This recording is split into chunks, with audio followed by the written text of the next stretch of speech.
नमस्कार दोस्तों।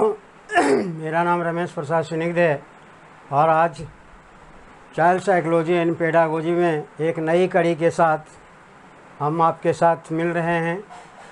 और यह अगर आप डीएसएसबी का एग्ज़ाम की तैयारी कर रहे हो या सीटेट का एग्ज़ाम की तैयारी कर रहे हो तो हमारा जो अंकल जी एकेडमी है इसके पूरे सीरीज में आपको चाइल्ड साइकोलॉजी के सारी चीज़ें मिलेगी। इसीलिए पूरा वीडियो देखिए और सारा वीडियो देखिए। तो हम शुरू करते हैं नए अध्याय के साथ। और आज का जो चैप्टर है बड़ा ही इम्पोर्टेंट चैप्टर है, जो प्रत्येक एग्ज़ाम में इसके 4-5 क्वेश्चन पूछे जाते हैं। तो ध्यान से देखेंगे क्योंकि बहुत ही धमाल और कमाल का वीडियो शुरू होने जा रहा है। तो शुरू करते हैं। बाल मनोविज्ञान और शिक्षा शास्त्र में वृद्धि एवं विकास आप पढ़े होंगे। अगर आपने जेबीटी किया है या बीएड किया है या बीटी किया है तो यह सबसे महत्वपूर्ण चैप्टर रहा है। और इसमें आपको पूरा बाल विकास के बारे में, किस तरह से बच्चे का विकास होता है और किस स्टेज में क्या होता है, सारी जानकारी के साथ हम शुरू करने जा रहे हैं। वृद्धि एवं विकास, ये ग्रोथ एंड डेवलपमेंट क्या है, इसके बारे में डिटेल जानकारी आपको मिलेगा। तो मैं कई बार अपने वीडियो में यह चर्चा कर चुका हूँ कि वृद्धि जो होता है वो लिमिटेड होता है, जबकि विकास जो है जीवन पर्यंत चलने वाली प्रक्रिया है। तो इसको डिटेल से हम जानेंगे कि वृद्धि और विकास को कैसे हम डिफ्रेंशिएट कर सकते हैं और कैसे इसके बारे में क्वेश्चन पूछे जाते हैं। ये सारी बातों के साथ हम शुरू करने जा रहे हैं। तो वृद्धि एवं विकास जो है यह सतत चलने वाली प्रक्रिया है। वृद्धि एवं विकास,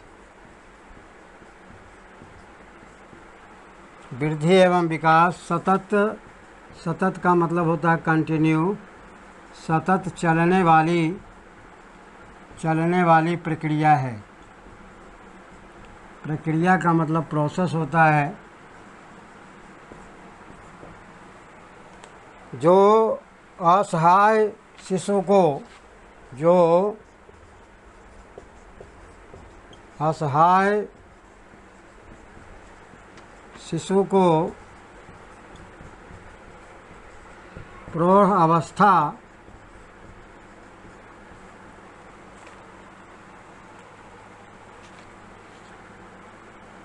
में आने तक आत्मनिर्भर बनाता है। क्योंकि जब बच्चा जन्म लेता है तो होली अपने पेरेंट्स पर डिपेंड होता है, विशेष रूप से माता पर डिपेंडेंट होता है। उसकी देख रेख माता के द्वारा होती है।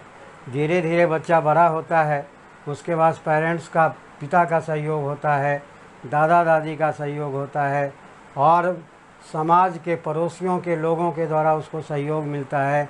तभी उसका निरंतर जो है ग्रोथ एंड डेवलपमेंट होता है। ये जो विकास का क्रम होता है वह जन्म से पूर्व ही शुरू हो जाता है। देखे हैं, आप जानते भी होंगे कि बच्चा माँ के गर्भ में जब होता है तो 9 महीने का पीरियड होता है, करीब 280 दिन होता है। और 280 दिन में बहुत तरह के विकास माँ के गर्भ में ही होता है, जो उसके माता के द्वारा फीडिंग कराया जाता है, जिसके वजह से बच्चे में कई तरह के विकास होते हैं। उसके शरीर के अलग अलग अंग अलग अलग स्टेज में 2 महीने में, 4 महीने में, 6 महीने में और 9 महीने में जब कंप्लीट हो जाता है तभी उस बच्चे का जन्म होता है। शिक्षा मनोविज्ञान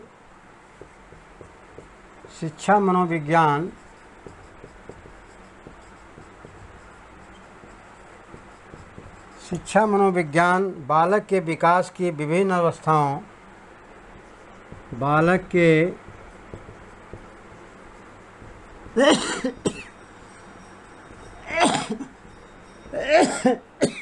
विकास की विभिन्न अवस्थाओं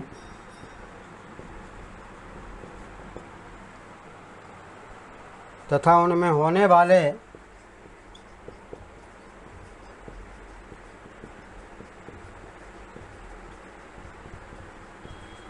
शारीरिक,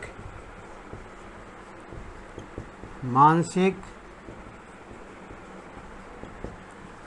सामाजिक,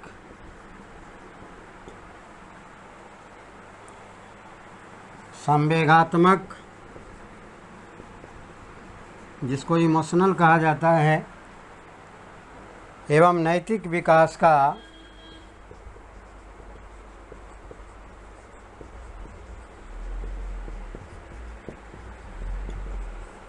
ज्ञान प्रदान करता है। देखिए, शारीरिक, मानसिक, सामाजिक और संवेगात्मक, इमोशनल और मोरल डेवलपमेंट का ज्ञान प्रदान करता है। यह मनोविज्ञान का ही काम है। अब हम आते हैं वृद्धि का अर्थ। वृद्धि, सबसे पहले वृद्धि के बारे में जानेंगे। वृद्धि का अर्थ, वृद्धि कोशीय वृद्धि,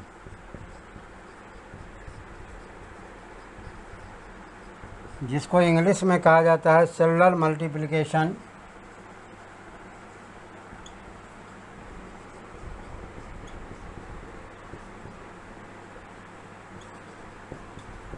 जब बच्चा का निर्माण शुरू होता है माँ के गर्भ में, तो एक अंडाणु और एक शुक्राणु मिलकर के जायगोट का निर्माण होता है।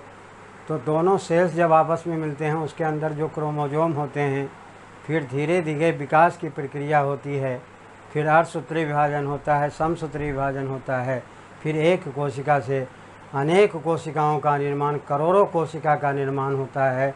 तब जाकर एक जीव का निर्माण होता है। एक ओवम और स्पर्म, ओवम का आकार जो है 9 महीने में करीब 50 गुना बढ़ जाता है। यानी 1 ग्राम का 5000वां हिस्सा होता है।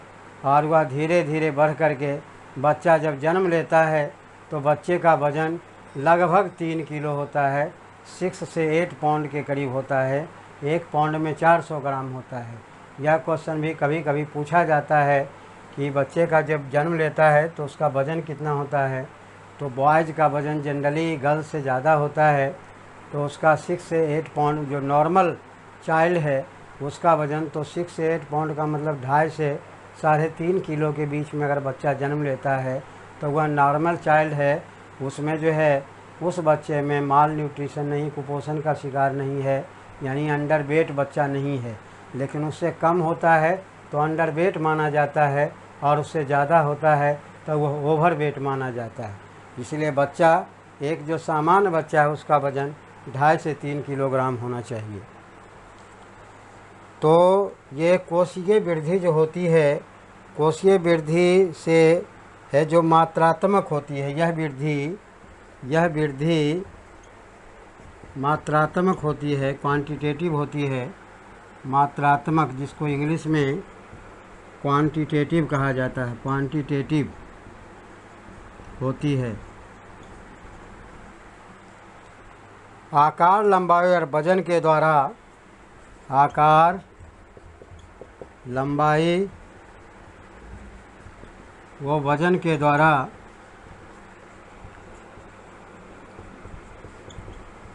मापा जाता है। यानी बच्चे का आकार कितना है, उसकी लंबाई क्या है, उसका वजन क्या है, यह सारे जो हैं वृद्धि के अंतर्गत आते हैं। इसको विकास के क्रम में नहीं माना जाता है। अब हम आते हैं विकास का अर्थ। ये तो वृद्धि का हो गया, विस्तार से और आगे हम जानेंगे विकास।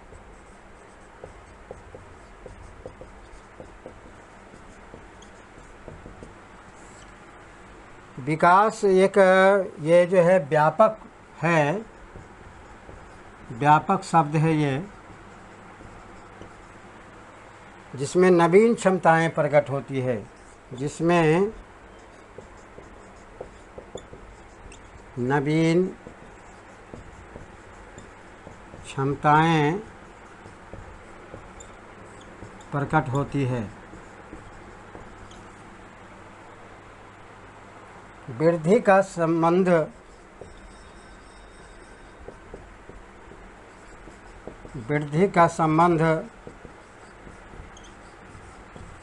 शरीर से होता है, जबकि विकास का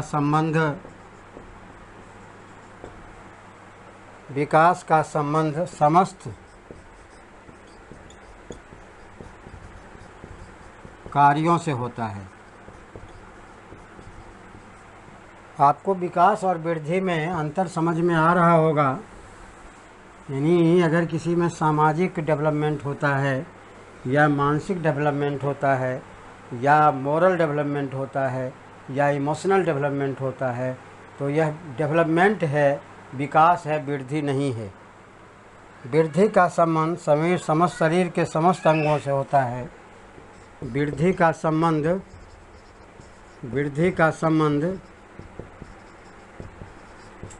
शरीर के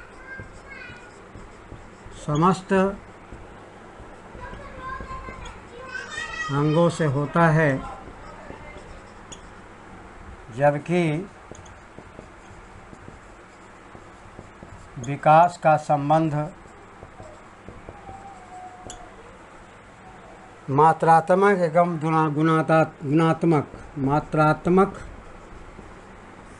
एवं गुणात्मक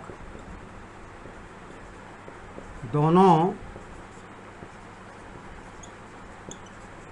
वृद्धि से होता है। क्वेश्चन में आ जाता है कभी कभी कि वृद्धि का जो संबंध है वह मात्रात्मक होती है, क्वांटिटेटिव होती है, जबकि विकास का संबंध क्वांटिटेटिव और क्वालिटेटिव। ये हो गया क्वांटिटेटिव और ये हो गया क्वालिटेटिव दोनों से होता है। वृद्धि और विकास में क्या अंतर है, इस पर कई क्वेश्चन पूछे जाते हैं। तो वृद्धि विकास में अंतर के बारे में जानेंगे।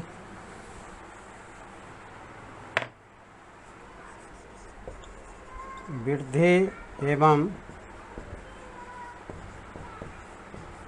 विकास में अंतर, बहुत अंतर हैं। वृद्धि शारीरिक होती है, वृद्धि जो होती है शारीरिक होती है, जबकि विकास शारीरिक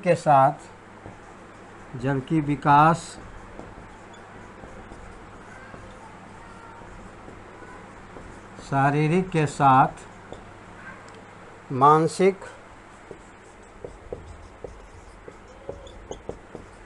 सामाजिक,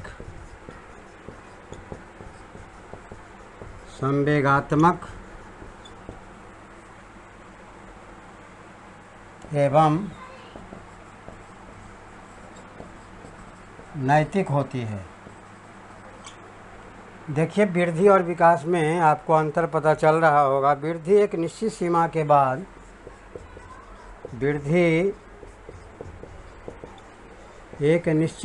के बाद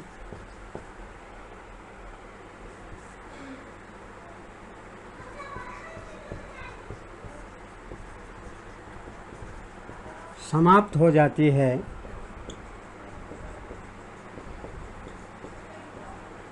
जबकि विकास जीवन पर्यंत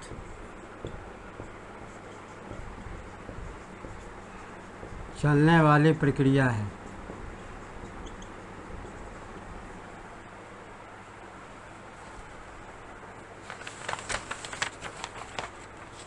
वृद्धि मात्रात्मक होती है,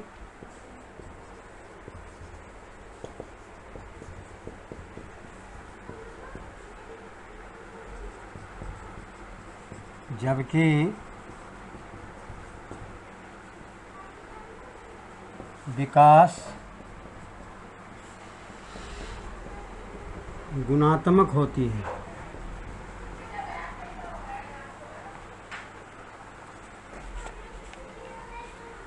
वृद्धि शरीर की संरचना में, वृद्धि शरीर की संरचना में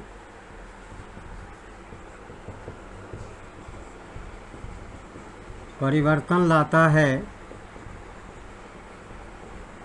जबकि विकास व्यवहार के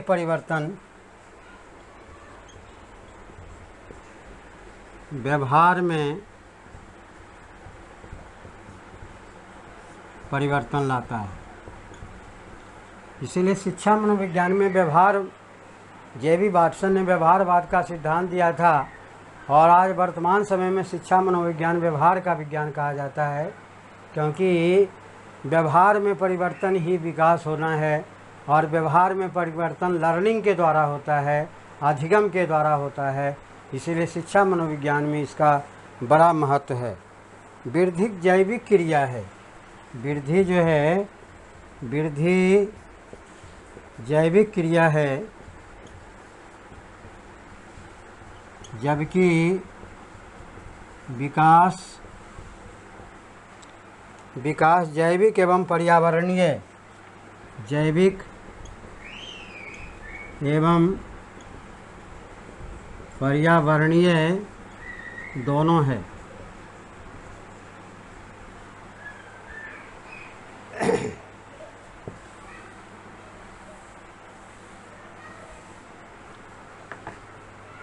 वृद्धि के द्वारा विकास हो भी सकता है,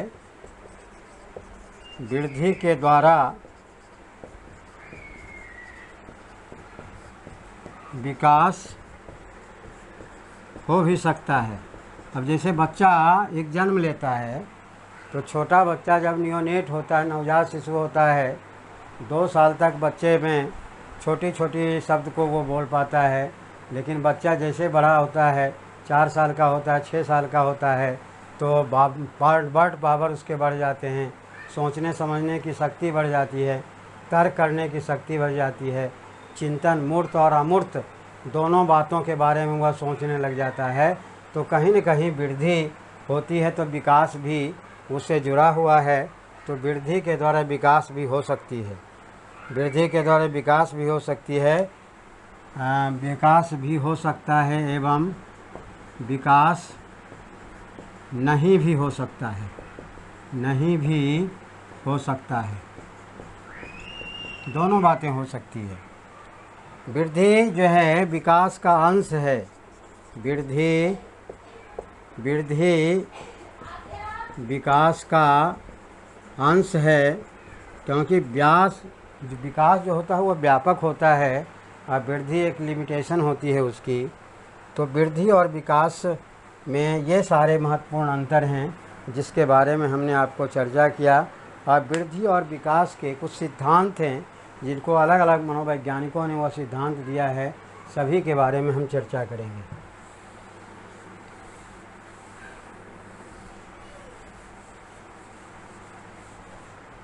वृद्धि तथा विकास के सामान्य सिद्धांत। वृद्धि एवं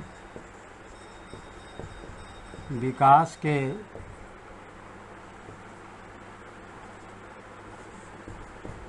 सामान्य सिद्धांत। General principles of growth and development. General development.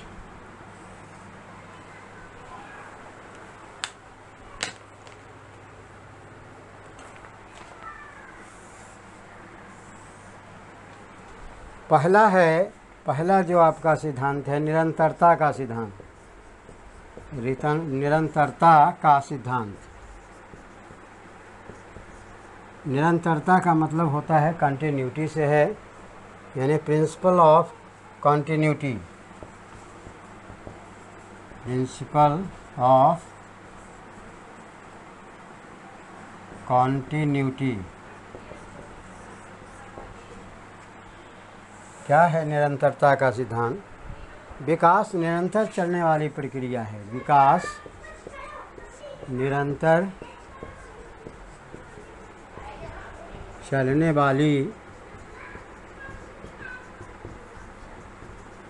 प्रक्रिया है। विकास प्रारंभ में तीव्र गति से, विकास जो होता है, विकास प्रारंभ में तीव्र गति से होता है, तीव्र गति से होता है, परंतु बाद में इसकी गति धीमी हो जाती है।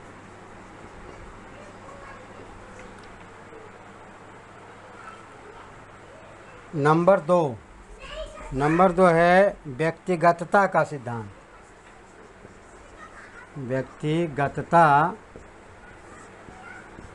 का सिद्धांत, जिसको इंग्लिश में कहा जाता है principle of individuality. Principle of individuality.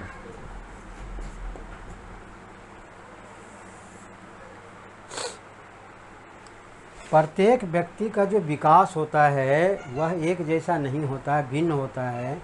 कुछ व्यक्ति में विकास जो होता है वह बहुत तीव्र गति से हो जाता है। वह उसके बैकग्राउंड पर डिपेंड करता है, वातावरण पर डिपेंड करता है, उसके माता पिता के कैरेक्टर पर डिपेंड करता है। तो व्यक्तिगतता का सिद्धांत यह बतलाता है कि प्रत्येक व्यक्ति का विकास, प्रत्येक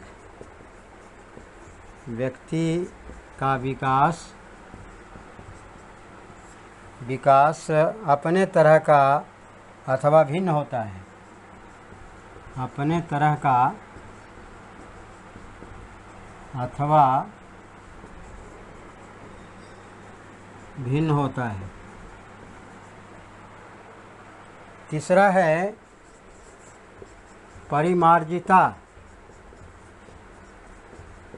परिमार्जिता का सिद्धांत।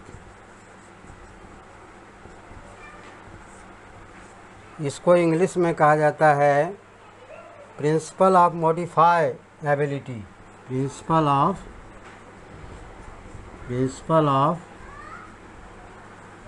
मॉडिफाइबिलिटी।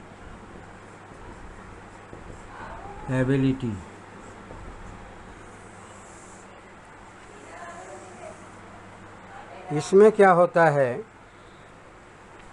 कि शिक्षा प्रक्रिया द्वारा, एजुकेशन प्रोसेस के द्वारा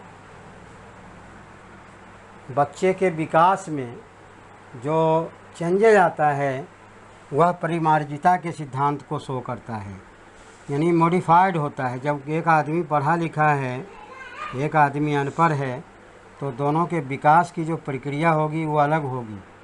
या एक व्यक्ति जो है अच्छे स्कूल में पढ़ता है, एक स्टूडेंट, और एक जैसे तैसे स्कूल में पढ़ता है, दोनों के विकास का जो क्रम होगा वह अलग अलग होगा। तो शिक्षा प्रक्रिया द्वारा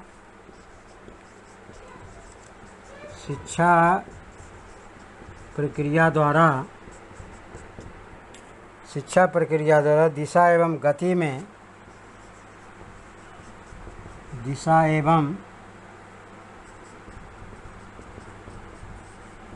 गति में विकास को अग्रसर किया जा सकता है। विकास को अग्रसर किया जा सकता है। इसके बाद है नंबर 4 में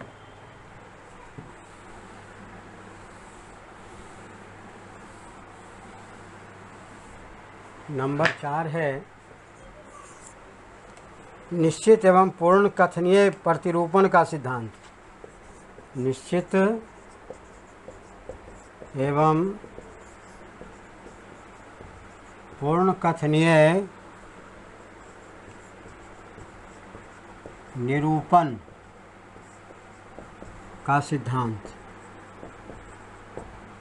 जिसको इंग्लिश में कहा जाता है principle of definite and predictable pattern. Principle of definite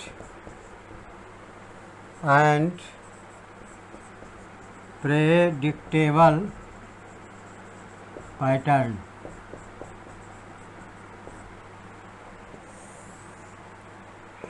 देखो इसमें क्या होता है, विकास का निश्चित प्रतिरूप होता है, विकास का निश्चित प्रतिरूप होता है। जैसे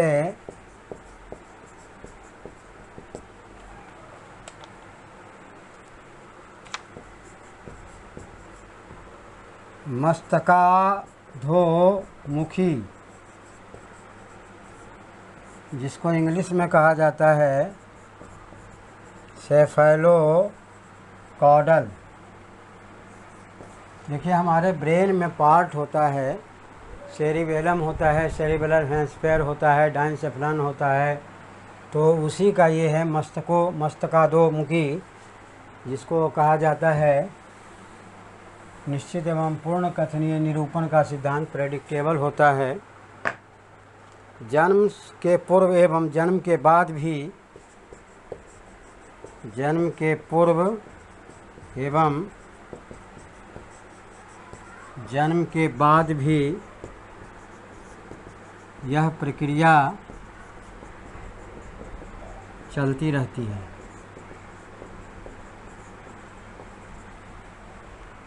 इसके बाद आते हैं, 5वां नंबर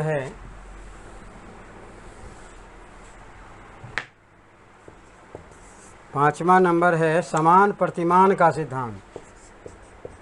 समान प्रतिमान का सिद्धांत,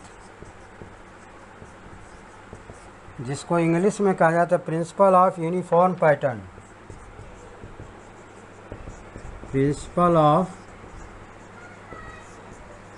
यूनिफॉर्म पैटर्न।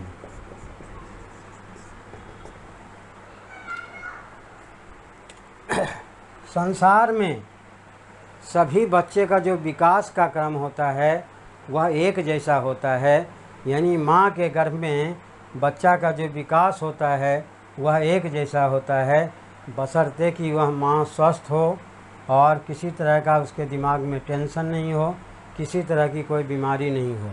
तो इसको कहा जाता है समान प्रतिमान का सिद्धांत। यानी संसार के समस्त भागों में, संसार के समस्त भागों में, समस्त भागों में बच्चों का विकास समान होता है। इसका मतलब ये हुआ कि पूरे वर्ल्ड के किसी भी कोने में, अगर यहाँ 280 दिन में बच्चा पैदा हो रहा तो अमेरिका में भी 280 दिन में ही होगा, वहाँ 250 दिन में नहीं होगा। तो यह जो होता है समान प्रतिमान का सिद्धांत यही बतलाता है कि समस्त भागों में शिशुओं का जो विकास होता है, बच्चों का जो विकास होता है वह समान होता है। 6वां नंबर है समन्वय का सिद्धांत। समन्वय का सिद्धांत, इसको इंग्लिश में कहा जाता है principle of integration. Principle of integration. Integration का मतलब होता है कि मिला करके, है ना, समन्वय उसी को कहा जाता है। विकास सभी अंगों के बीच, विकास सभी अंगों के बीच समन्वय स्थापित करता है। इसका ये मतलब हुआ कि जिस रेशियो में हमारा ब्रेन का विकास होना चाहिए उसी रेशियो में होगा। अगर बच्चा का विकास, मान लो ब्रेन बहुत बड़ा हो गया, सिर बहुत बड़ा, तो एबनॉर्मल बच्चा कहलाता है। पैर का आकार है उसी निश्चित अनुपात में बढ़ेगा, हाथ का आकार उसी निश्चित अनुपात में बढ़ेगा, और शरीर के इंटरनल ऑर्गन है या एक्सटर्नल ऑर्गन उसका विकास भी उसी क्रम में होगा। तो इसको समन्वय का सिद्धांत कहा जाता है। विकास सभी अंगों के बीच समन्वय स्थापित करता है। इसके बाद है 7वां नंबर है संचयी एवं पुनरावृत्ति का सिद्धांत। संचयी एवं पुनरावृत्ति का सिद्धांत, जिसको इंग्लिश में कहा जाता है principle of cumulative and recapitulatory. Principle of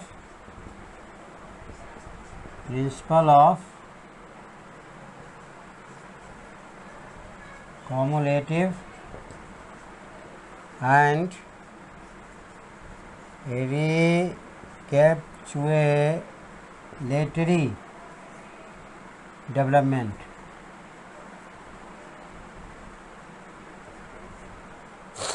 विकास एक के बाद एक जुड़ता है। विकास जो है, विकास एक के बाद एक जुड़ता है। जैसे अगर आप मैथ में स्टैटिस्टिक्स पढ़े होंगे, क्योंकि ट्रेनिंग में भी ये बताया जाता है, तो जो बारंबारता का वैल्यू होता है, जो फ्रीक्वेंसी का वैल्यू होता है, जब हम संचयी बारंबारता निकालते हैं, कॉम्युलेटिव फ्रीक्वेंसी जब निकालते हैं, तो जो फ्रीक्वेंसी होता है वह ऊपर से जुड़ते चला जाता है और नीचे आने के बाद जो लास्ट वाला होता है कॉम्युलेटिव फ्रीक्वेंसी का वैल्यू, वह टोटल फ्रीक्वेंसी के वैल्यू के बराबर होता है। तो यह संचयी पुनरावृत्ति का सिद्धांत ये बतलाता है कि विकास जो है एक के बाद जुड़ता जाता है तथा अंतराल के बाद पुनः प्रकट होता है, तथा अंतराल के बाद पुनः प्रकट होता है। जैसे आपने देखा होगा कि बच्चे में शुरू में स्वप्रेम होता है, यानी अपने से भी प्रेम होता है और अपने पेरेंट्स से भी प्रेम होता है। बाद में कुछ दबाव जब पेरेंट्स के द्वारा दिया जाता है तो अपने माँ बाप को सबसे बड़ा दुश्मन समझने लगता है। अगर माँ बाप उसको पढ़ने के लिए बार बार कहते हैं, होमवर्क कराते हैं, लेकिन किशोरावस्था में जब पहुँचता है बच्चा तो उसे लग जाता है कि नहीं, हमारे पेरेंट्स ने हमारे भला के लिए ये काम किया था, तो फिर उसमें जो है प्रेम आ जाता है। तो बच्चा को शुरू से भी प्रेम रहता है, बाद में भी आता है। तो यह प्रक्रिया संचयी पुनरावृत्ति का सिद्धांत। इसके बाद 8वां नंबर है वंशानुक्रम तथा वातावरण की अंतःक्रिया का सिद्धांत। वंशानुक्रम, इसके पहले वाला चैप्टर आपने पढ़ा होगा। वंशानुक्रम तथा वातावरण की अंतःक्रिया का सिद्धांत, जिसको इंग्लिश में कहा जाता है principle of interaction between heredity and environment. Principle of interaction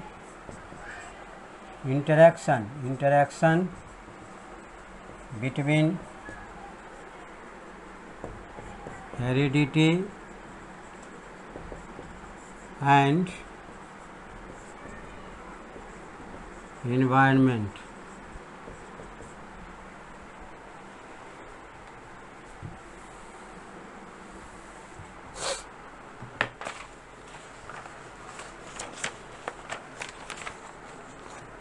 इसके बाद है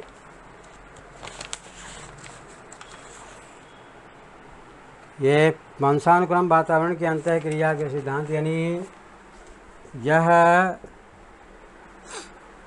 विकास के क्रम में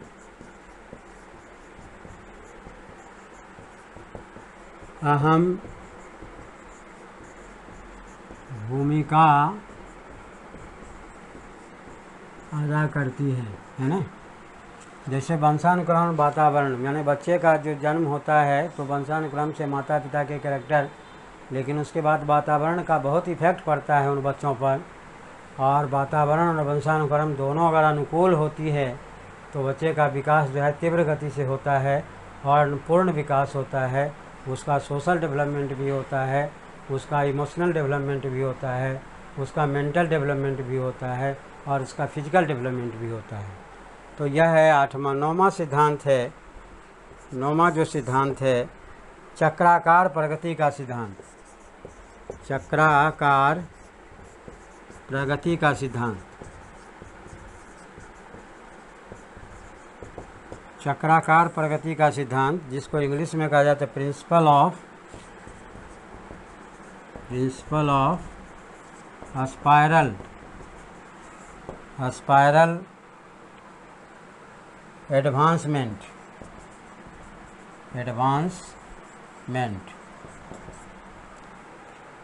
विकास जो है रेखीय न होकर चक्रीय होता है। विकास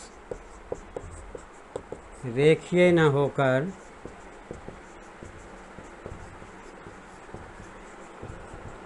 चक्रीय होता है, स्पाइरल होता है विकास का क्रम।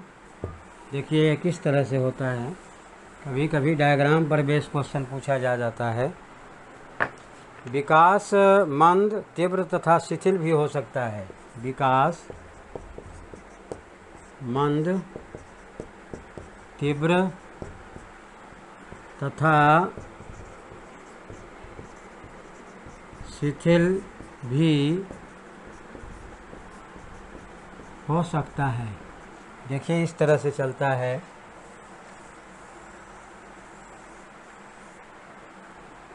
तो यह जो प्रक्रिया है यह चक्राकार प्रवृत्ति कहलाता है। तो ये विकास की जो है 9 सिद्धांत हैं। इस सिद्धांत के बारे में हमने आपको बता दिया है। तो यह जो है विकास का क्रम है और विकास के सिद्धांत। अब जो है हम विकास की अवस्था के बारे में बताएंगे। और अवस्था, विकास की कितनी अवस्थाएं होती है, यह बड़ा इम्पोर्टेंट है और बहुत क्वेश्चन इस पर हर बार पूछा जाता है। तो अब हम आते हैं। हाँ, तो विकास के सिद्धांत को हमने बता दिया है। मैं विकास की अवस्था कौन कौन सी अवस्था है उसके बारे में आपको बता दे रहे हैं, किस एज का कौन सी अवस्था होती है। तो विकास की अवस्थाएं, विकास की बहुत इम्पोर्टेंट है, वेरी वेरी इम्पोर्टेंट। ये एकदम याद कर लीजिए, इस पर आधारित क्वेश्चन ज़रूर पूछा जाता है। Stages of development, stages of development. पहला जो स्टेज होता है वह गर्भावस्था होता है, जिसको कहा जाता है prenatal stage. Prenatal stage. यह जो अवस्था होती है गर्भाधान से 9 माह 10 दिन तक का माना जाता है। ये 9 माह 10 दिन का मतलब 280 दिन हो गया। दूसरा जो स्टेज होता है शैशवावस्था होती है। शैशवावस्था, जिसको कहा जाता है इन्फेंसी।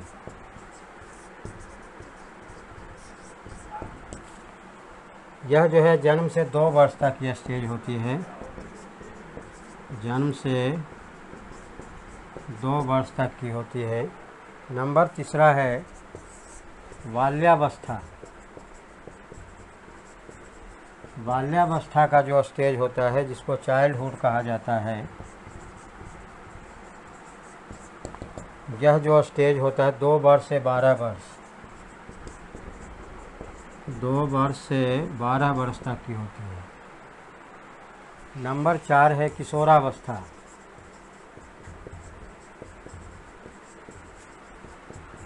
जिसको एडोलिसेंट कहा जाता है, एडोलिसेंस।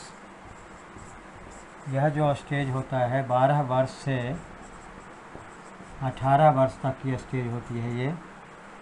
इसके बाद होता है प्रौढ़ावस्था।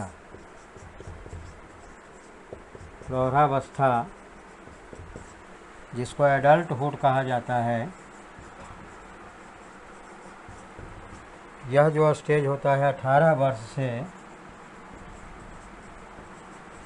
60 वर्ष तक के स्टेज को माना जाता है। हालांकि ये स्टेज जो है विकास का क्रम इसमें चलता है, इसीलिए इसकी चर्चा की जा रही है। इसके बाद होता है वृद्धावस्था। वृद्धावस्था जिसको ओल्ड एज कहा जाता है, यह जो स्टेज होता है 60 वर्ष से मृत्यु तक, और यही कारण है कि आदमी को 60 वर्ष में रिटायर कर दिया जाता है। तो ये विकास की अवस्थाएं हैं। फिर इस विकास की अवस्था में किस किस तरह के विकास होते हैं, नेक्स्ट वीडियो में हम चर्चा करेंगे। और वृद्धि और विकास के प्रभावित करने वाले जो कारक हैं, कौन कौन से कारक हैं, उसके बारे में चर्चा करेंगे। और अगर ये वीडियो आपको अच्छा लगा तो शुरू से अंत तक देखें। और अगर आप DSSB, CTET या KBS या नवोदय विद्यालय की तैयारी कर रहे हैं तो मेरा पूरा सीरीज आप देखने का प्रयास करें। दूसरे चैनल पर जाने की ज़रूरत नहीं है। मेरा दावा है कि इससे एक भी क्वेश्चन बाहर नहीं जाएगा। Thank you for watching this video.